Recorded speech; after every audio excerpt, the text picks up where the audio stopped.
Hello at magandang araw uli sa inyo. Andito na naman tayo upang mag-usap tungkol sa Media and Information Literacy. Sa huling lesson natin, ating pinag-usapan ang communication, ang two basic types ng communication o ang verbal at non-verbal, ang 8 communication models, ang 10 levels of intimacy, ang media literacy, information literacy, at technology or digital literacy, at ang epekto ng media and information sa communication. Ngayon ating pag-uusapan ang characteristics ng pagiging isang media and information literacy individual. Pagkatapos nun ay dadaanan natin saglit ang fundamental elements of media literacy. Susundan naman natin ito ng 6 key concepts of media analysis at magtatapos tayo sa mga tanong na madalas gamitin sa pagsuri ng media content.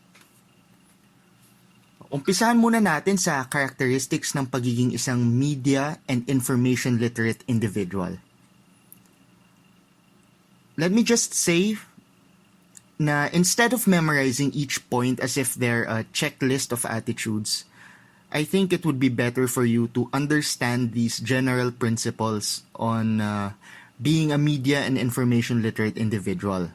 So right off the bat, you can generalize these characteristics to being knowledgeable, critical, responsible, and ethical. So almost all of the characteristics here is one or a combination of these traits. First, we should be well-informed about issues in media coverage.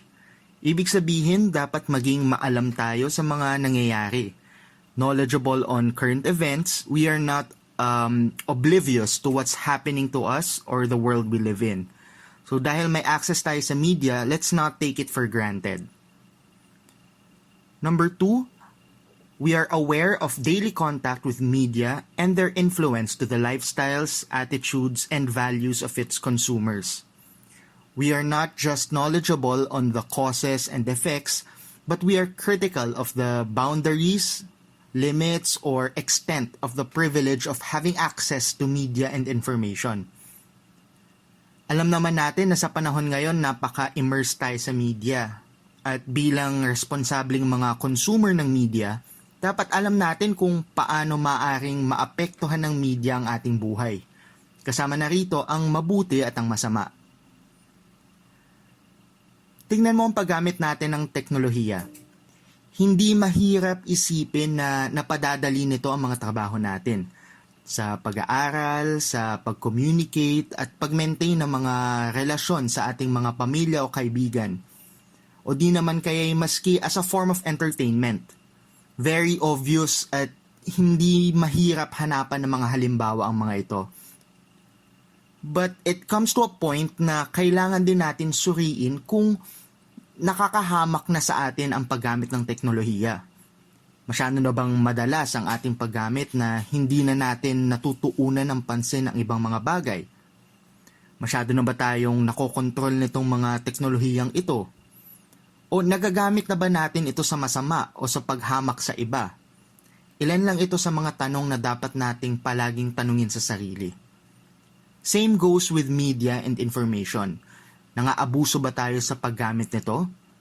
Naaabuso ba tayo sa paggamit nito? Kailan pwedeng sabihing sobra ang impluwensya ng media at nakakasama na ito? Note na hindi lamang content ang pinag-uusapan o ang laman ng mga mensahe sa media ang maaring makasama. Maski rin ang frequency o ang dalas at magnitude o lakas ng exposure ng media and information. Number 3, able to effectively interpret media messages to derive insight into their meaning. Mahalagang magkaroon tayo ng kakayanang hindi lamang maintindihan yung mismong mensahe na galing sa iba't ibang medium, kundi ang mga factors na nagpapatakbo nito. Ibig sabihin, alamin kung sino ang nagbibigay ng mensahe o saan galing, bakit itong mensahe ang nakukuha, para kanino kaya intended ang media content na ito, ano-anong mga bias ang maaari nating ginagamit sa pagkonsumo ng nasabing media content. Epektibo ba ang paggamit ng medium na ito? Sa anong epekto posibleng humantong ang mga messages na ito? At iba pa. Sa pagsusuri, nakakakuha tayo ng karagdagang insight. Number 4. Develop sensitivity to media content trends as a means of learning about culture. Dito kakailanganing gamitin ang iba't ibang kaalaman ninyo sa mga social sciences at humanities tulad ng sociology, economics, anthropology, psychology, political science, literature, history, theology, at philosophy. Your ability to tie everything together and see relationships between different fields of knowledge and see both micro and macro levels will be put to use in analyzing media and becoming a media and information literate individual. Paano ginagamit ang language, ang culture, ang social norms para mag-construct ng message? Bakit ganito ginagamit ang media ayon sa socio-political situation ng isang target audience? Base sa mga philosophy o ethics at base sa theological perspectives, tama lang ba ang paggamit sa ganitong klaseng media or appropriate ba ang mensahe sa panahon ngayon? Kukuha tayo sa iilan sa mga fields of study na ito para masagot ang mga tanong na yan at posibleng iba-iba rin ang kasagutan gamit ang ibang fields of study na ito. Ang mahalaga is kaya nating suriin gamit ang iba't ibang perspectives at hindi mananatiling bulag na nagkukonsumo ng media. Number 5, remains firm of ownership, financial, and regulatory issues that may have an impact on media industry.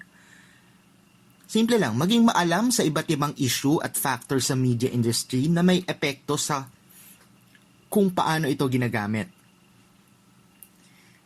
And lastly, considers the role of media in decision making.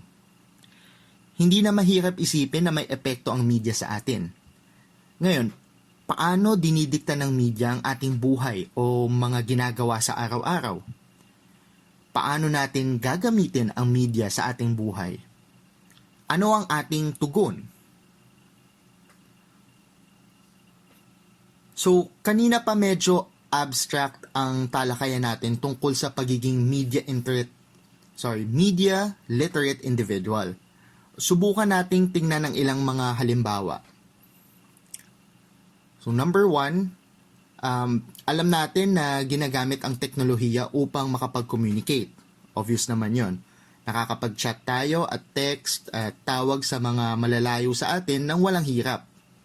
Pero kung sa mismong hapagkainan o sa bahay, puro cellphone at gadget pa rin ang gamit imbis na makapag-usap ng maayos, makikita natin na in fact, humahadlang ngayon sa communication ang teknolohiyang ito.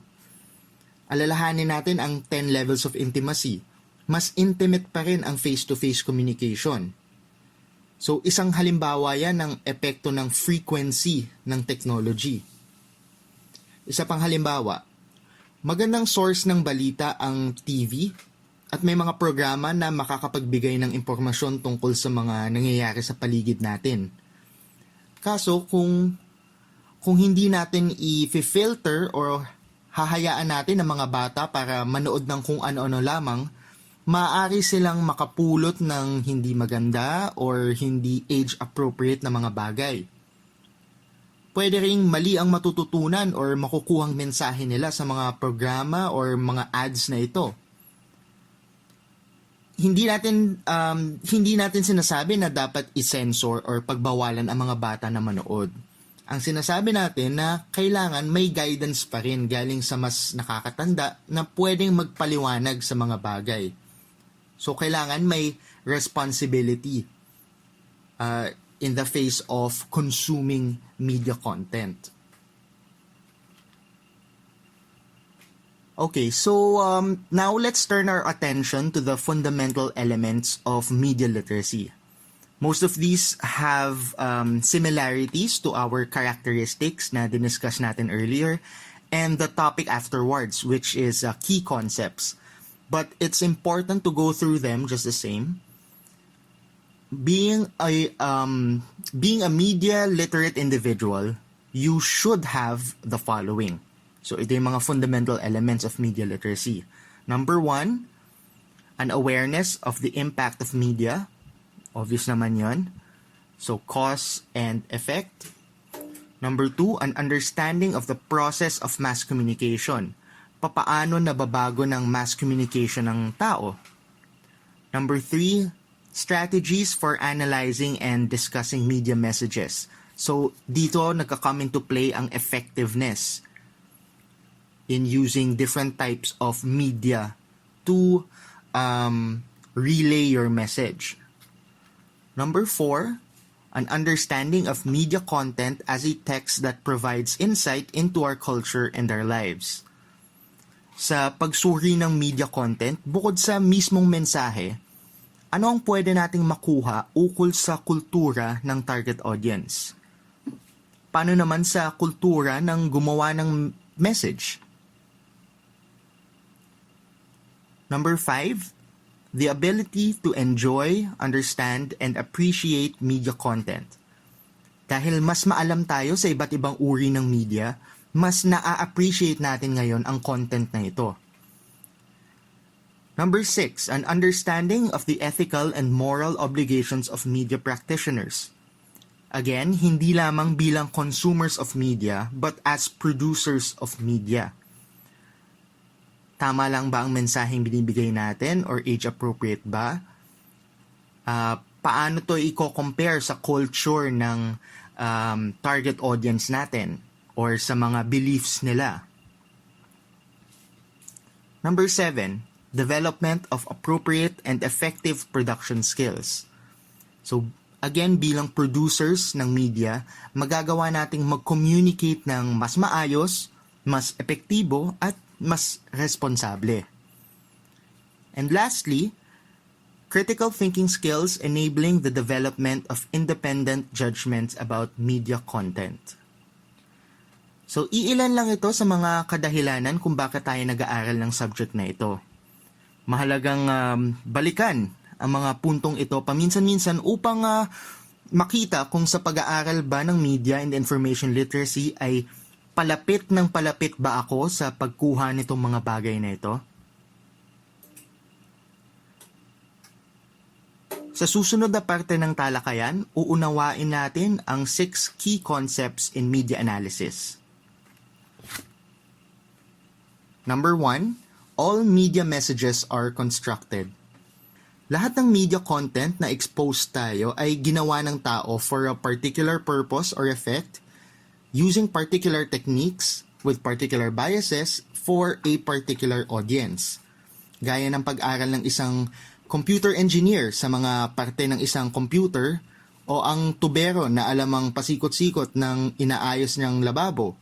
Tayo rin bilang media and information literate individuals ay dapat matuto na baklasin or i-deconstruct ang isang mensahe at buuin muli ito nang lalong mapalago ang kaalaman natin sa media. Gawa ito sa mga parteng pinili. Alamin natin ano ang nagpapatakbo sa makinang tinatawag na media. Number 2, media messages are constructed using a creative language with its own rules. So lahat ng forms ng media ay may kanilang paraan upang ipahayag ang isang mensahe. Dahil iba-iba ang ginagamit nating media at iba-iba rin ang nakakasalamuha nating media forms at content. Mahalagang malaman din natin kung papaano gamitin ang bawat instrumento. Halimbawa, sa musika, may klase ng tunog na kayang mag-set ng takot. Sa film, may importance ang close-up sa camera sa pagbibigay atensyon sa isang bagay. Nag-iiba ng mood ang iba't ibang klaseng ilaw. Kailangang maging maalam din tayo sa mga teknik na ginagamit para lalong maging epektibo ang ating mga mensahe at mas maintindihan din natin ang mga mensahe na mararanasan natin. Number 3, different people experience the same media message differently. Okay, so dahil iba-iba tayo ng karanasan, pagpapalaki, paniniwala, kultura, maaring iba ang makuha nating ibig sabihin o meaning sa iba-ibang media content. Maari pa rin namang magkapareho ng epekto sa atin ang isang mensahe, pero magandang alalahanin na kailangan din natin i-consider ang mga pinagkaibang ito upang kapag gumagawa ng media content at nakikipag-communicate sa iba't ibang tao. Number 4, media have embedded values and points of view. So dahil lahat ng media messages ay ginawa, maaari tayong makakuha ng karagdagang impormasyon tulad ng mga perspectives, points of view, values, kung ating susuriin. At makakatulong ito sa ating pag-analyze at pag-intindi sa mga messages na ito. Bakit ito ang sinabi? Bakit sa ganitong paraan? Minsan, maaari lang tayong humula at hindi rin masasagot ang mga tanong na ito. Pero sa pagtanong pa lang ng mga ito, lumalalim na ang ating pag-unawa. Number 5, most media messages are organized to gain profit and or power. May kadahilanan ang lahat ng media content. Hindi lamang importante na maunawaan natin ang mensahe o ang mismong content, ngunit maunawaan ang mga kadahilanan sa paggawa nito. Maaari mong maintindihan kapag pinupuri ka ng isang kaibigan dahil sa sinasabi niya. Pero mas lalo mong maintindihan ang sitwasyon kung makikita mong may kailangan pala siya sa'yo, kaya niya ginagawa yon. Number 6, media and media messages can influence beliefs, attitudes, values, and behaviors. May epekto ang lahat ng media at media messages. Bilang consumers, magiging critical tayo sa pagtanggap ng iba't ibang content kung sa tingin natin ay taliwas ito sa ating mga paniniwala. On the other hand naman, bilang mga producers ng media, maaari natin gamitin ang media kung mayroon tayong gustong palitan o baguhin sa kung paano tumatakbo ang mundo. At hindi lang yon. Kung naiintindihan natin kung paano maaaring umepekto ang media sa tao, maaari nating iwasan ang mga epekto na hindi naman pala natin hinahangad o maiwasan ang miscommunication sa mga taong nakakasalamuha natin.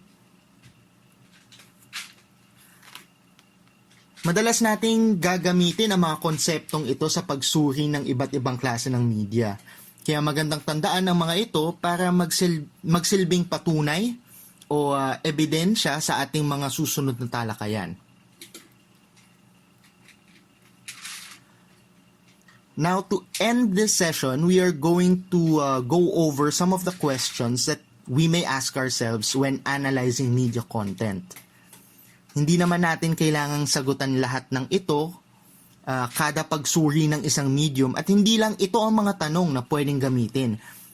Pero nais natin gamitin ang mga ito bilang basis upang lalong maintindihan ang media. So, these are some key questions to ask when analyzing media messages. So, in terms of content, what is this about? And what makes you think that? What ideas, values, information, and or points of view are overt? Meaning, obviously stated, implied. What is left out of this message that might be important to know? So, hindi lang kung ano yung sinasabi, pero kung ano yung hindi sinasabi. Right? There is meaning even in silence. Sa techniques, what techniques are used? Why were those techniques used? And how do they communicate the message? Sa authorship, who made this message? Purpose, why was this made? Who is the target audience and how do you know? Regarding economics, sino ang nagbayad para dito? Impact, who might benefit from this message? Who might be harmed by it? And why might this message matter to me? Sa response, what kinds of actions might I take in response to this message? Regarding interpretations, how might different people understand this message differently? What is my interpretation of this, and what do I learn about myself from my reaction or interpretation? So, iilan lang yon sa mga tanong na pwede nating gamitin or itanong kapag sumusuri tayo ng isang message or media content in general. So dito nagtatapos ang ating leksyon. Sana'y mas madali ninyong naintindihan ang mga ito. Sa susunod na linggo, ating tatalakayin ang evolution from traditional to new age media. Maraming salamat sa pakikinig.